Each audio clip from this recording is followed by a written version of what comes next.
over a real common question that I get. Should I get or keep my real estate agent license? And what I would say to that question is it honestly all depends on what your end game is, what your goals are. You know, when I was a real estate agent to begin with, and I still am, I'm a real estate broker and a real estate agent in a couple different states.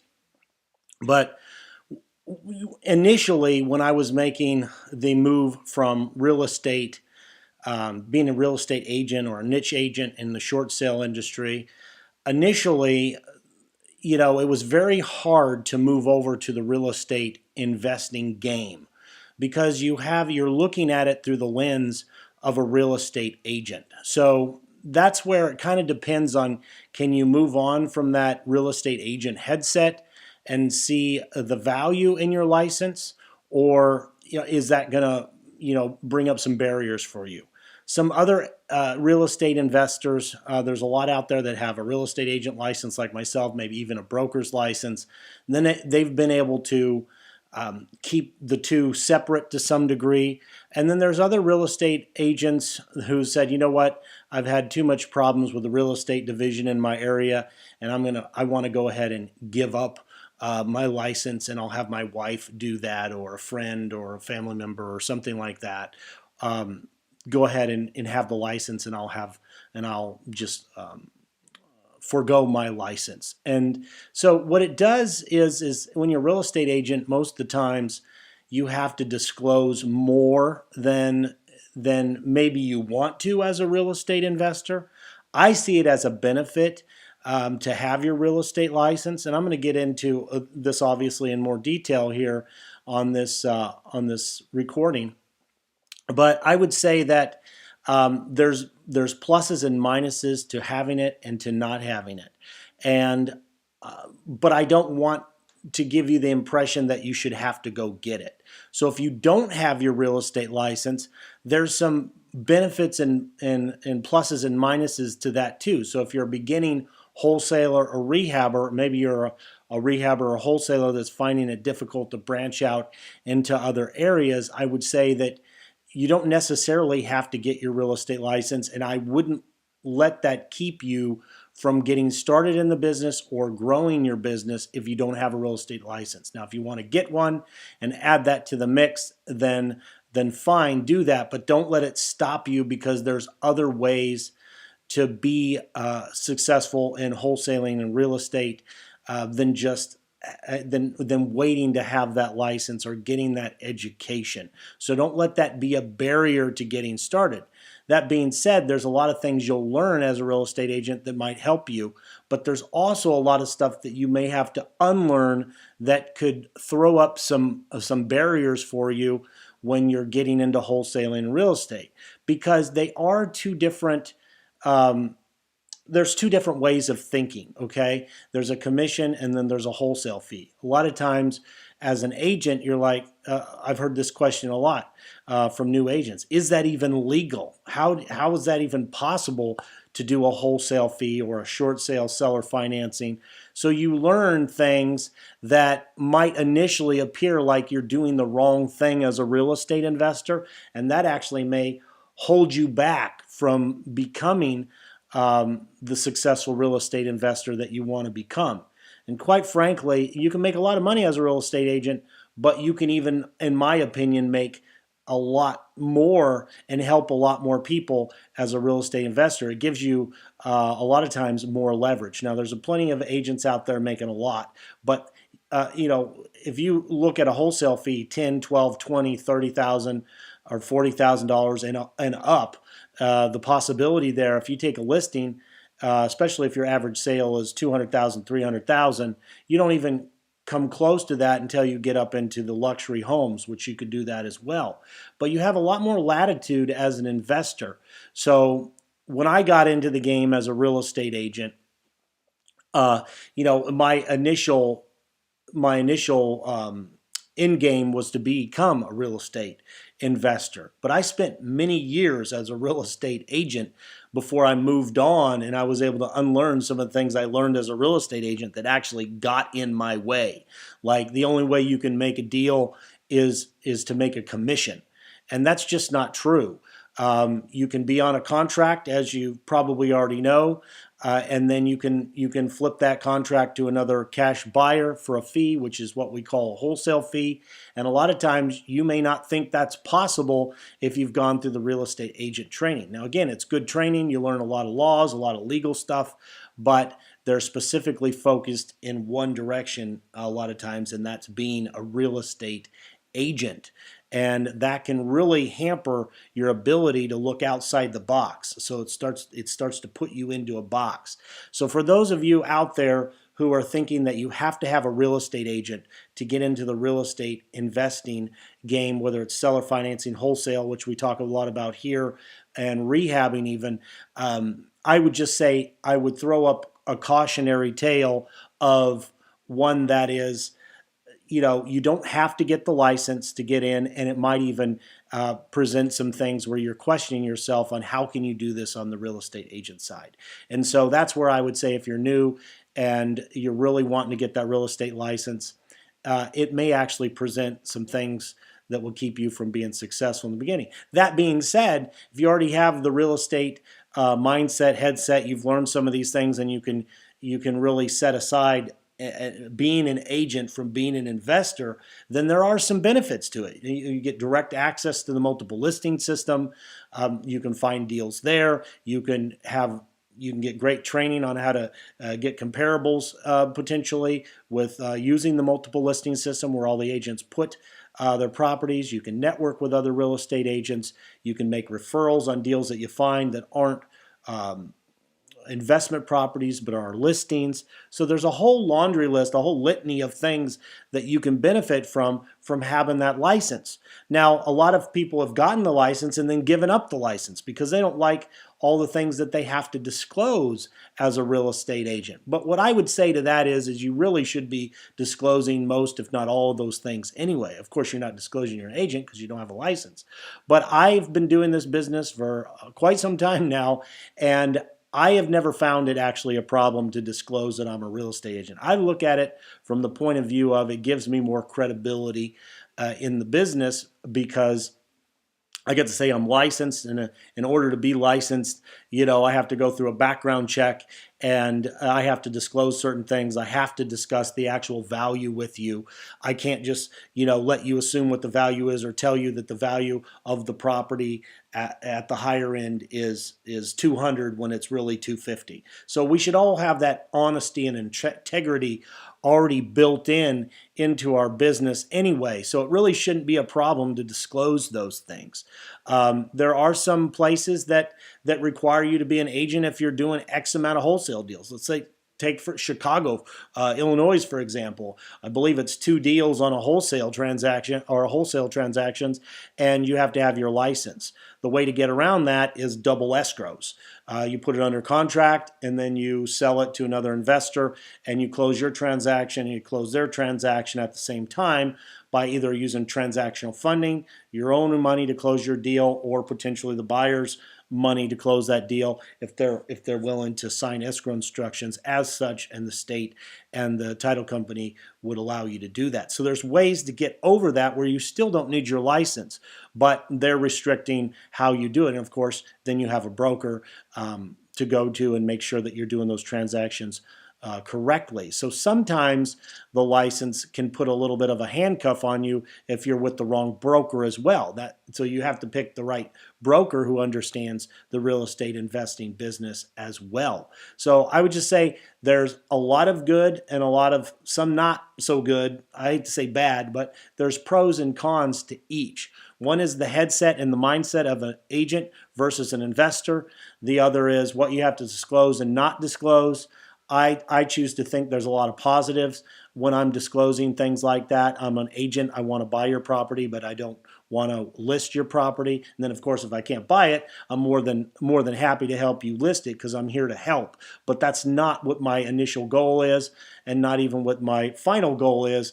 I just want to speak to you about buying the property. So, but don't let this not having a real estate license be in the way of your getting started in real estate investing, because it's not a thing. In fact, the things that you learn will hold you back, as I say. So don't let it hold you back if you don't have that license yet. And I get this question all the time, and people are out there saying, well, I want to get my real estate license and I'm going to wait until I get that in order to enter the business. And you just don't have to do that. And the cost of getting a real estate license and becoming a member of the real estate board, it's expensive. You could end up spending, it depends on where you're at in the country, but it could be $500-600 to $1,500. A lot of times I'll see the average $1,000 to $1,500 to get fully integrated and implemented as a real estate agent, and then you're paying some broker fees and stuff like that if you're closing the deals through them. But it poses some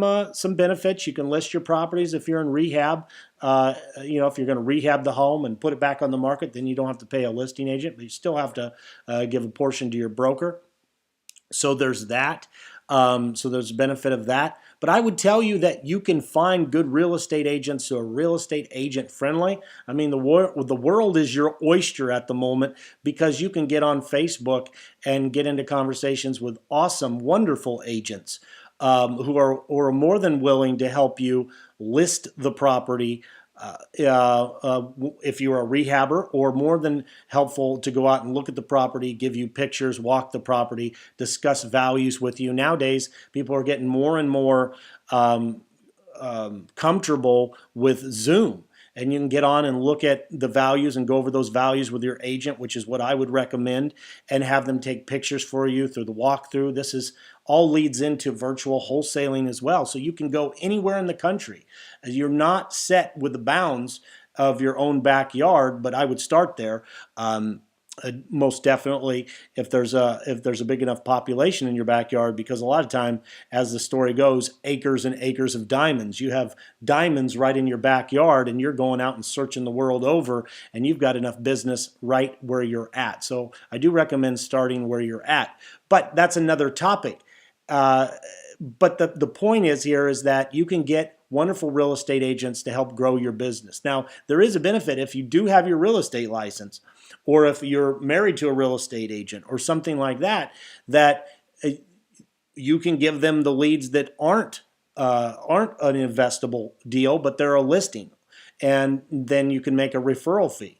And then you can split that the referral fee or that deal, $900,000 or $300,000 listing, let's say it's $9,000 commission on the listing side, and more if you do the buyer and the seller side. But let's just say it's a $9,000 listing. If you split that thing 50-50, you just made $4,500, and so did the agent. They didn't have any listing fee, and you just made extra on top of what you're doing on the wholesaling side.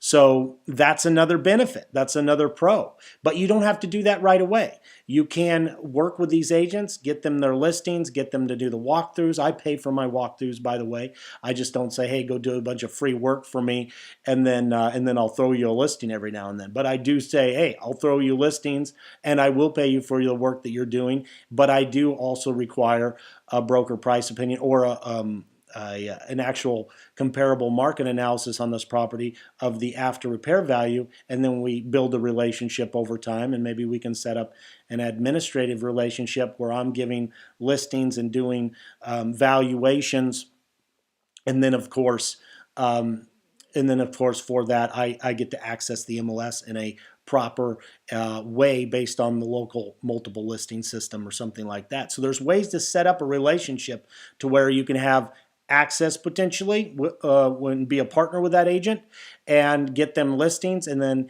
if you decide to get your real estate license, then you can make a profit off of the referral fees and grow your business that way, and then move into other markets if that is what you choose to do. So you can see that there's definitely a case for, hey, I don't want to get my license. Let's just work with agents. build partnerships. Oh, I want to get my license eventually and do it that way. But I would never say, just flat out get your license to get started in this business, but because it's just it's something you don't have to do, and it's just going to hold you up. And a lot of times it'll bring up barriers, especially when you're getting started, to where you question yourself and you're like, wait a minute, am I doing ethical or legal things? And you are. If you're under contract to buy a property, then wholesaling and rehabbing is legal, as long as there's not some specific law like Chicago, for example, that precludes you from doing wholesale, such and such amount of time. Of course, always you want to have the intent to buy the property and or disposition the property, buy it and sell it, or eventually purchase that from the seller. You never want to go in, offer way too little, and then just cancel on sellers. That is not what you want to do. But being an agent, it has its benefits and it has its drawbacks, and I've just gone over all that for you. Another thing that a lot of people think is too is you sit down with a seller, and now are you in the mindset of the agent, or are you in the mindset of the investor?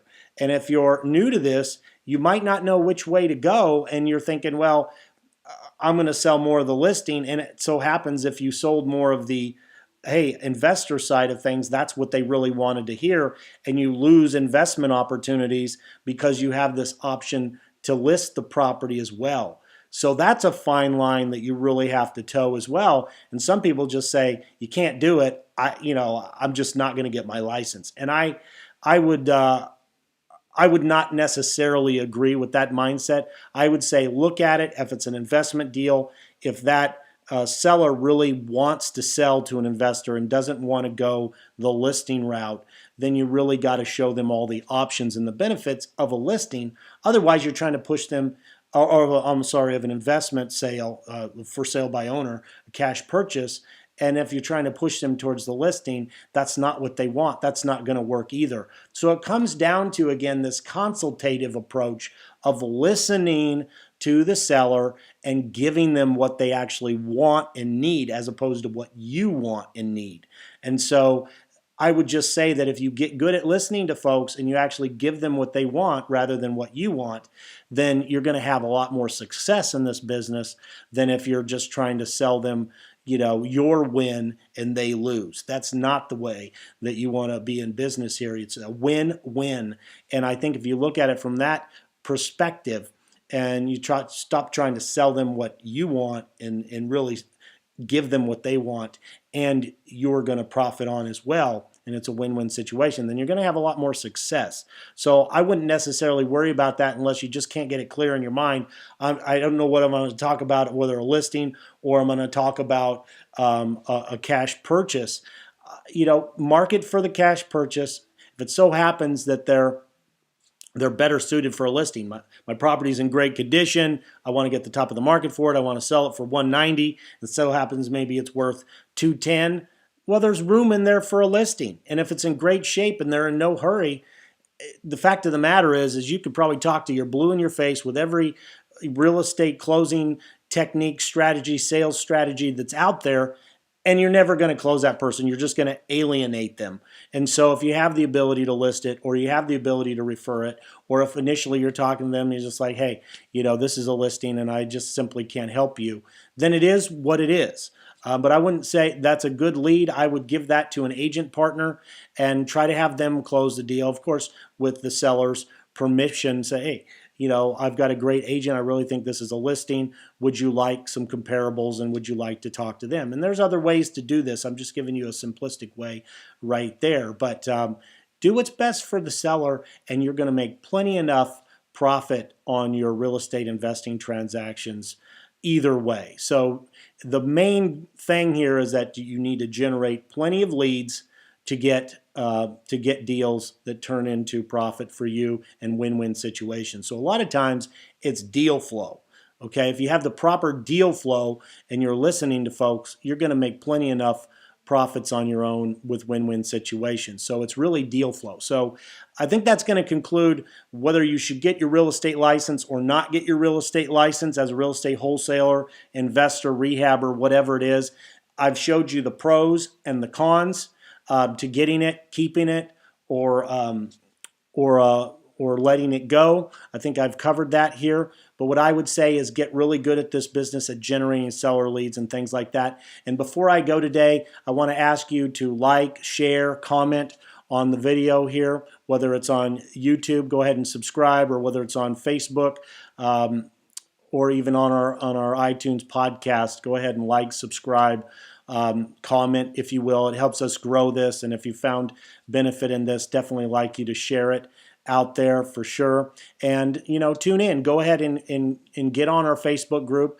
It's a free Facebook group for people to come in and learn and watch videos like this and learn more about the business. We're putting them up all the time, so definitely join. If you're not a member of our Facebook group for wholesalers and rehabbers, go ahead and join the Lathe Lavada Inner Circle.